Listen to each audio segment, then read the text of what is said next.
What is going on, you guys? This is part 2 of my recap for the series 3 Body.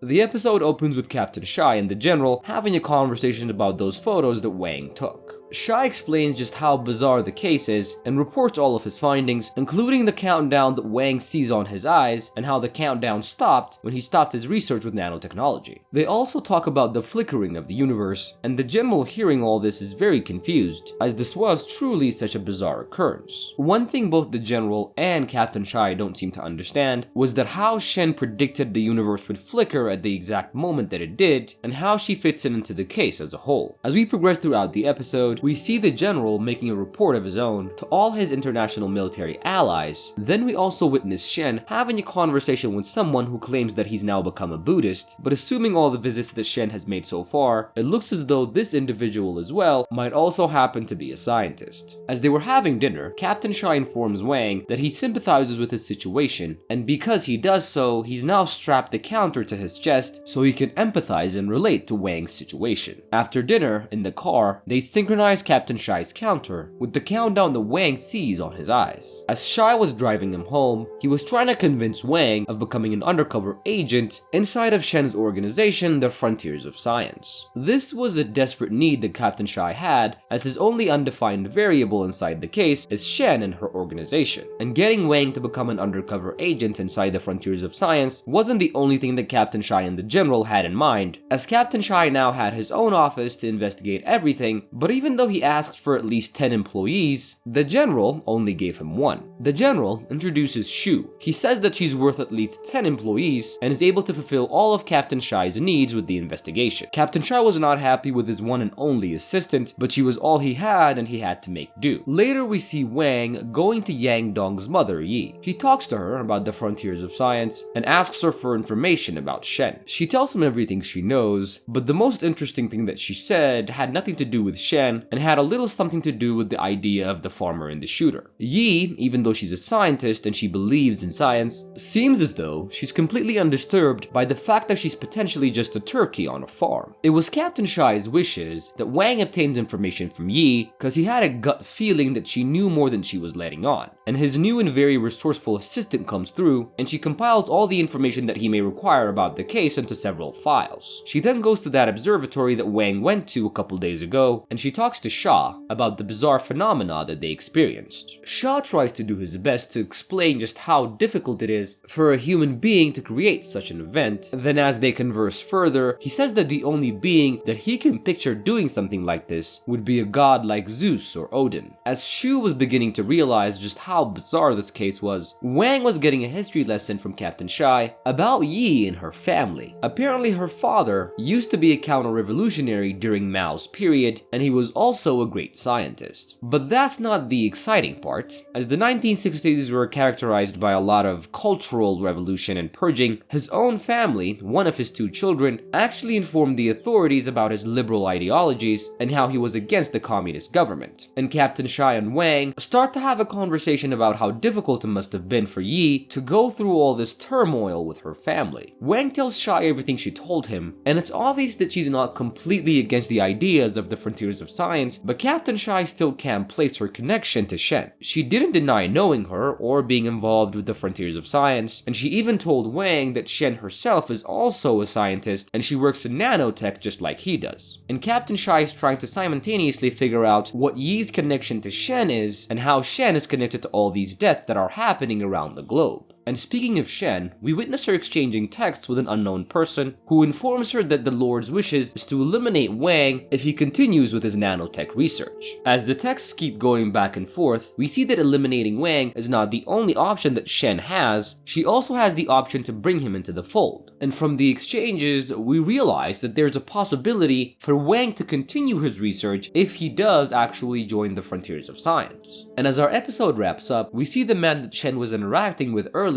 and we see some of his chickens escaping, and him just sitting in his chair and not doing anything, as he looks like he's almost sick or lost hope after Shen paid him a visit. As we start off episode 7, it begins with a phone call between Wang and Shen. She asks him if he's figured out how she did what she was doing, and he tells her the two very unlikely scenarios. She doesn't officially say that she didn't use those two techniques, and Wang surprises her by agreeing to join the frontiers of science. Then hearing him say this, she says that it's his right to join, then she finally sends him a text with a location to come visit. Before the call ended, there was something quite interesting that Wang said. After he told her the two possibilities, in which Shen made the universe flicker, and also made the countdown appear in front of his eyes, he would respond to her claim saying that his theories are unscientific by saying that such ideas are only considered as pseudoscience and crazy until later on there's actual data to back them up and they're proven to be true. We see a new character that's also involved with Shen, and he seems to be quite critical of her and calls her a failure since Wang started his project all over again after a couple of days. This new character also talks about their lord. Apparently he's also aware of the man that texts and emails Shen and gives her directives about what to do next. As Wang makes it to the location, it was a monastery where a lot of researchers come to visit for a peace of mind. This was also the same place Professor Murphy decided to end his life after Shen spoke to him. At the monastery, Wang is greeted by the man that we saw in the earlier episode, Han. Obviously he seems to be doing okay, and we learn that he also used to be a scientist. After a brief conversation with Han, Shen arrives shortly after, and Wang asks her a couple of questions. He says if he is indeed the turkey, what farm is he on, and who is the farmer? Shen responds to this by giving him a piece of paper with a website on it, saying that he can find all the answers that he requires inside the website. Our scene then shifts to the mysterious man that Shen saw earlier, and we see him attending a new media forum. We find out that his name is Han, and he's the famous creator of Pastoral China. He's a famous biologist and environmentalist who created China's first experimental community. The same journalist that ambushed Captain Shai does the same thing to Han, and she asks him a couple questions about his experimental community, but he was very uncomfortable and unwilling to give an interview. Their interaction was being overshadowed and monitored by Shu, who's been tailing the journalist for quite some time now and has been reporting her findings back to Captain Shai. Wang has also been reporting everything he knew about Shen and the frontiers of science, and when they visit the website that Shen gave Wang, they find that the website's actually an online game that requires a V-suit. So after purchasing 2 suits, Captain Shai and Wang enter the game. Once inside, they create a character, and both of them try to make sense of what's going on. They also both appeared on different places inside the game. As we follow Wang's character, he meets 2 men, one of them carrying a very big hourglass. The hourglass seemed very heavy for the old man to carry, and when Wang asked him why he was carrying it, the old man responds by saying that he needs it to tell the time. This was crazy for Wang to hear, because you could just tell the time by looking at the sun. But as Wang points his fingers at the sun and tells the man that the sun is rising, the sun actually does the opposite and sets. They then explain to him that there is no logic to this world, and that the era that they're technically living in is called the chaotic era, where nothing is really logical, and most of all, nothing can ever be predicted. The old man was also traveling with a young helper, and they were making their way to a very famous king. As they start a fire and try to warm themselves, Wang tries to hear their conversation and tries to learn what the game is actually about. In a few moments though, the sun rises again, but it was a scorching flame, and the 3 try to hide and take refuge in the shade. But then the kid that was helping the old man says that he can't travel anymore, and he says the words "dehydrate me," and he instantly gets dehydrated and he becomes this dried sheet of meat. The old man folds him up and takes him with him. Then in that moment Wang remembers Captain Shai, who also met a bunch of other people who trick him into saying "dehydrate me," and as Wang gets there, he was already getting dehydrated. In the game, getting dehydrated isn't technically a bad thing, as you can get rehydrated as soon as you get soaked in water. Wang tries to get Shai's remains from the people that tricked him, but they end up throwing him inside a pit. He then decides to keep playing the game, and he goes back to the old man and becomes his helper. Most of the people inside the game playing are actual scientists in the real world, and the old man was trying to do everything he could to create a calendar inside the world so he can give it to the king, who will be able to predict the seasons and know when the chaotic era will end and the stable one will start back up again. And if this happens, the king will rehydrate his people and civilization on the land can start again. And in just a couple of days, they reach the king. Then the old man presents his calendar to the king and makes a bunch of predictions about the era. The king then waits a couple of days to verify the old man's theory. Then finally, after the old man's predictions came true, the king orders his is meant to rehydrate everyone. So far, the only point and objective to the game that Wang was able to determine was the one that the old man told him. And what the old man told him was that the point of the game was to use their intellect to predict how the sun will behave. And as the episode wraps up, we see the king rehydrating all his people, who come back to life to finally see that the chaotic era has ended. But as episode 8 begins, we realize that in just a few days, the stable era has come to an end and the sun has not risen in days. The old man tries to apologize to the king, saying that the continuous darkness was actually temporary. But the king was ready to have him executed, but just before he was, the king's wife notices 3 flying stars in the sky. This was a telltale sign that an incredibly harsh winter that will turn rocks into powder is about to begin. Noticing this, the king realizes that it's helpless and orders all of his citizens to dehydrate and for the gamers to exit the game, as the game has now become pointless. The old man puts himself in the fire, but on the next scene we see that he's been respawned, and we see the old man and Wang making their way throughout the wilderness, but the weather was getting too harsh. Then soon the old man dies and the game ends, and Wang gets back to reality. Captain Shy and Wang start to have a discussion about the game and what they experienced, and they both first say that the game was incredibly realistic, as it actually made them feel the sensations and emotions of what was going on inside the simulation. Wang also notes that the game was incredibly detailed and that he's never quite seen any kind of game that seemed so meticulously crafted. They talk about what the point of the game was. What was it that Shen was trying to show Wang? She directed him to the game called 3-Body when he asked her questions about the shooter and the farmer. He originally thought that he'd see who the farmer was, but after playing the game, he's now more confused than ever, as there were a lot of vague references, and the old man actually told him what the point of the game was, which is technically to predict the sun's cycle. But this in and of itself is also speculation, and both Wang nor Captain Shy have enough information to make any conclusions about the game yet. So they decided to play the game again to better understand what's actually going on, but they get interrupted by Wang's assistant, who informs them that it's time for a meeting. After the meeting, as Captain Shy was making his way back home, he gets cornered by the same journalist, Yufei. She again tries to squeeze out information out of him and secretly records him, but again he doesn't fall for her trap and just drives away. As our scene then shifts, we see something quite bizarre. Sha, who works at the observatory, calls Wang and tells him to come to the observatory at a very late hour. He then pretends not to know Wang and keeps pretending as though this was their first meeting. He tries to replicate everything it was that they did that very same day that they saw the universe flickering. Then for a while, Wang goes along with it to see what's gonna come of it. But nothing happened. The universe did not flicker again, and Sha explains that he did this because there was only one way he could actually contemplate what happened, and that way was to conclude that Wang and him were actually the chosen ones by some kind of godlike creature that created the universe. He starts to annoy Wang very much by asking him if he wore the same socks he did the first day they met, and telling him to sit at specific locations. But as he was observing real-time data, none of what he did worked, and the universe didn't flicker again. Wang tried to tell him that it wouldn't happen, but Sha was convinced that it would. He even tried to recreate the same day for himself by trying to live that day as though he did the first time that he met Wang. Everything that happened in the universe flickering didn't only make Sha paranoid, it also had the same effect on the entire world, including General Chang. We see the general contacting the militaries of the world and giving out orders to put out mandatory restrictions on all the scientists of the world, as the general has now concluded that they're in a war with an unknown entity. Some of the international military operatives suggest that maybe they should attack the frontiers of science, but the general responds by saying that they have no evidence to attack them, and since the frontiers of science is an international academic organization, it's not gonna look good publicly for any government to attack them without any hard evidence. Meanwhile, in Captain Shy's new office, Shy, Wang, and Shu were discussing Shu's report about the game that she made the night before, and she also noticed how the game had too much detail. It's almost as if they were trying to replicate the world. She then gives them a list of companies that could potentially have the ability to create such a complex kind of game, and Captain Shy decided to investigate them, but the general informs him that they knew about the game for quite some time now, but the department didn't give it much thought. Tired of playing this hide-and-seek game, Wang goes back to Shen and asks her what the game is about. She asks him if he plays it every day, and he responds by saying that he played it enough, but he still didn't get what the point actually is. She then invites him to attend another seminar. Then after that, Wang gets inside Captain Shy's car, and Shy asks him to document everybody that he saw in the seminar. Meanwhile, the very hungry for information reporter Mu Xing was late for her visit with Mr. Han, the environmentalist.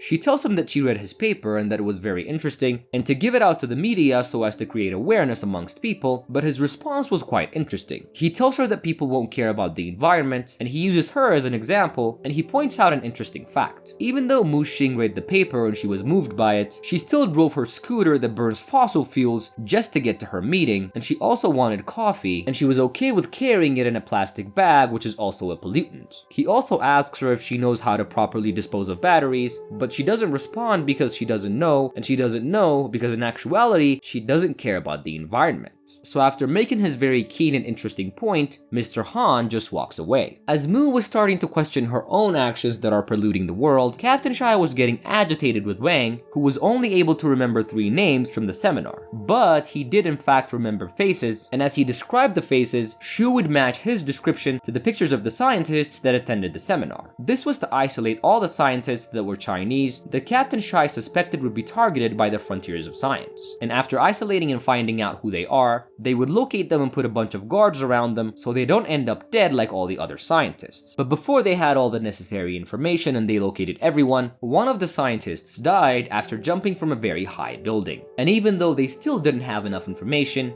General Cheng decided to bring in all the scientists that they think are in danger. Captain Shai was also tailing Mu, the journalist, but what he didn't know was that she was telling them as well. And as the scientists that the general brought in for protection were being kept at a secret location for their own safety, one of them has a nervous breakdown on his own after witnessing a bunch of glares and light that almost left him blinded. He technically didn't die and just had a minor concussion, but as he was being wheeled out of his room, Mu was there with her camera to document everything. Thankfully, Captain Shai catches her and her camera, and he takes her back to the command center to interrogate her. And the episode wraps up with Mu not taking Captain Shai seriously, and him getting very frustrated and upset, not knowing what's going on or who it was that she met with that told her the secret location of the scientists. As episode 9 kicks off, we see Wang driving calmly through the streets and going home to see that his daughter has taken up an interest in physics. After showing her a trick with a glass bottle and some boiled eggs, her experiment finally works, and our scene shifts to Captain Shai as he was asking Shu how she obtained information from Mu Xing, and she tells him that she had to make her uncomfortable by staring at her for hours on end until Mu Xing finally cracked and gave up some information. She gave her a flash drive that contained information as to how she obtained the locations of those scientists, and Captain Shai was relieved to hear this as he was incredibly frustrated with the lack of information. Captain Shai watches what's on the flash drive with the general, and they notice that somebody set up cameras to the warehouses where they were going to send the scientists even before the SWAT team knew of the location. Captain Shai and the general start to talk about the possibility of a leak, but General Cheng says that he was the only one that knew of the location, and if there was in fact a leak inside the department, it would have to be him. Another person technically did know about the locations, and that was Wang, and they contemplate the fact that perhaps he was the one that leaked the information by accident, but leaked information or not, it didn't change anything in General Cheng's mind, as he wanted to proceed as planned even though this was an unprecedented mistake. Proceeding as planned meant that Captain Shai would have to follow the man that gave the information to Mu Xing. He was tailing him as usual, but the man was very vigilant and spotted Captain Shai instantly and drove off. Shai pursued him to the best of his capabilities, but the man managed to escape. But even though he got away, as Captain Shai was making his way back to the department, apparently the man drove there because he wanted to be arrested. So Captain Shai handcuffs him and takes him into custody. In the interrogation room with General Cheng, the man was incredibly obnoxious, and it was as though he wanted to be interrogated. Even before the general questioned him about things, he wanted General Cheng to believe that he was part of this large organization, and he also wanted the police, especially General Cheng, to consider him as the enemy. There was nothing outstanding about his record. He just managed an internet cafe shop, and he's just some random mediocre citizen. He tries to impress General Cheng by telling him the story about the farmer and the shooter, but the general already knew everything and also looked at all of his records to realize that he was just some dumb guy that was fed information and used as a scapegoat. As we progress throughout the episode, we see that there's this bizarre power struggle between Mr. Pan and Shen. They talk about Wang, and the biologist tells her that he's actually continued with his research and that he somehow lied to her about discontinuing it. From the tone of his voice and the nature of their conversation, we understand that Mr. Pan wants to take more of a radical approach when it comes to Wang, but Shen wants to be more calmer and approach things much more strategically. But whether they disagree or not on certain topics, it is now clear that they both have the same boss that they refer to as Lord. Mr. Pan's intentions are not really clear, but we understand that he cares so much about the environment. His concern about it is made clear when our favorite reporter Mu Xing meets him the second time. This time she claims she didn't bring her scooter and that she's got a rechargeable recorder as she's learned from her mistakes and cares about the environment. But she gets incredibly surprised when Pan stops the recorder and tells her things that she did not expect to get from him. He asks her to work with his organization and also gives her confidential files that will shock the public if they ever came to light. Mu understands that these files are state secrets and that almost nobody has access to them, so she asks him who he really is, as she's now convinced that he works for a shadow government that operates internationally. But their meeting was brief, and Mr. Pan was only concerned about doing his litmus tests. As Mu Xing walks away, we see that she actually lied about not bringing her scooter this time, and she also had a second recorder inside her bag, and she deceived Mr. Pan just as she deceives everyone else. Meanwhile, Captain Shai has now convinced his friend Wang to finally talk to Shen, so she reveals everything to him. But when he made the call, Shen does agree to talk to him, but the location that she sends him was quite an interesting one, as it didn't actually exist in reality, but was actually a virtual location that existed inside the game, Three Body. When they entered the game to have their meeting, the game was reset to a point where another civilization made it to the steam engine era without the planet killing its inhabitants. Inside the game, on a train, they have quite a vague conversation. Shen asks him why a civilization needs to advance technologically, and Wang answers it correctly by saying that a society needs to advance in order to survive.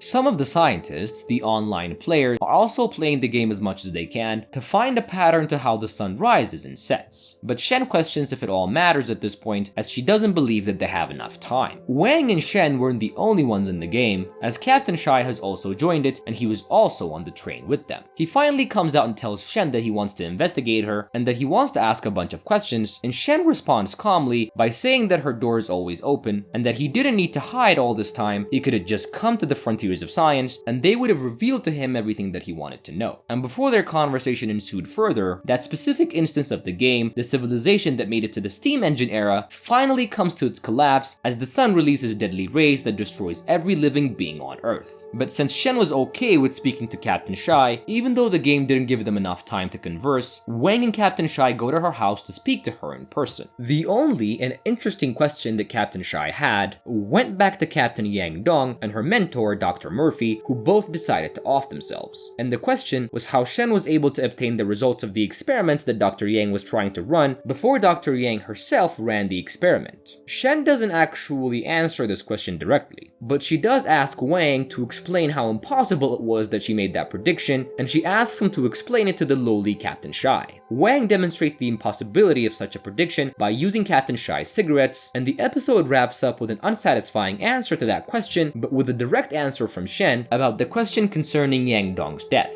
She tells them that she actually didn't know Yang Dong that well, and even Shen herself is very curious as to how she died or why she decided to end her own life. As we move on to episode 10, Shen's answers leave Captain Shai even more confused than before. He starts to think that maybe this is some kind of Ponzi scheme or some kind of pyramid scheme, as she actually spoke about this boss that she had, Lord. He coins the idea that maybe even Shen herself has been brainwashed by other people into doing something that she doesn't want to. What was clear to them at this point was that they need to find out why Yang Dong died and what happened during those 5 days where she met Shen and she changed her mind and decided to take her life. They go back to the office and try to document everything and try to look at every scenario piece by piece. At first, the experiment failed and Yang Dong took a different path to life. For most of her life, what she was really interested in was physics. But as soon as her experiments didn't have any pattern and never yielded something that she thought that they would, she changed as a person. She started to like shopping more, she agreed to marry her partner, and she was also calmer and more peaceful on the outside.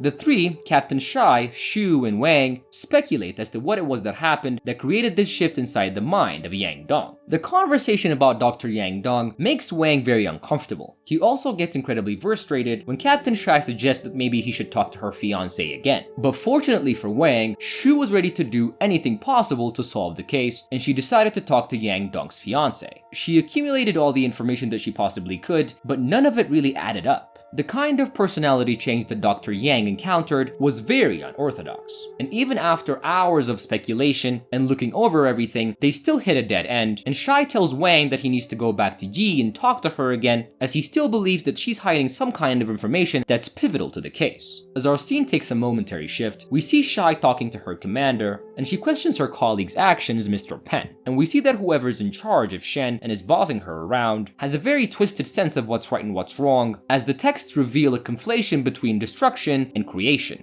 Going back to Captain Shy, him and the general take a smoke break, and the general coins something very deadly and also at the same time quite intriguing. He suggests that maybe, just maybe, Shen could potentially be an alien. Shy gets very surprised by this, and he also gets angry, as this kind of thinking somehow makes him very uncomfortable because he's a very pragmatic man. And he couldn't let it go, and he takes it to Wang, who also tells him that he's considered it as a possibility, and is also completely indifferent to the idea, as he doesn't really care what Shen is, he just wants to find out what she's doing, and solve the case before anyone else gets hurt. We then see Wang doing a favor for Yi, as he gives a lecture to some of her students about nanotechnology. He then reveals to her that he saw her classified files, knows about her past with the Communist Party. She then recounts her past and decides to share it with Wang. After her father died, it was very difficult for her to connect with anyone, and the Communist Party at the time rounded up a lot of educated youth and took them to the rural area so they can do hard labor and also spread revolutionary ideas amongst the locals. They were on a path of creating modern China and urbanizing rural areas. We witnessed the very young Yi sympathizing with the very same trees that she was cutting down, and this was also the period where she met Mr. Bai. At the time, he was a scholar and an intellectual, and what he would do would be going around from camp to camp and documenting things, and he also does some translation work for the Communist Party whenever he can. He asks her what she feels about all this and the deforestation, and even though he was vague, Yi understood what he was talking about. They sit down and have a nice chat, and even though it was their first time conversing, the two had an unspoken bond, and Mr. Bai decides to trust Yi and gives her an American book titled Silent Spring, authored by Rachel Carson.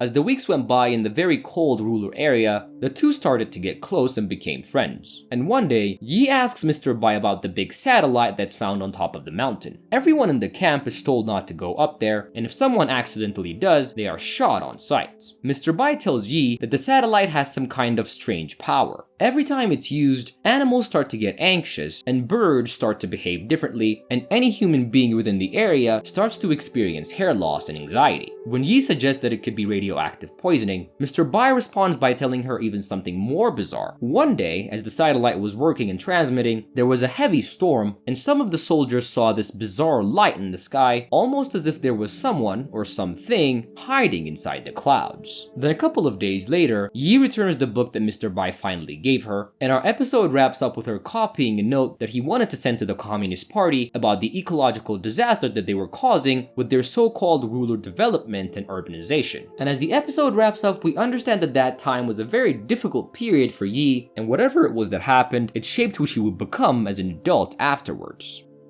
Let's collect 1500 likes under this video, and don't forget to subscribe if you want to watch the rest of the series. So please, subscribe.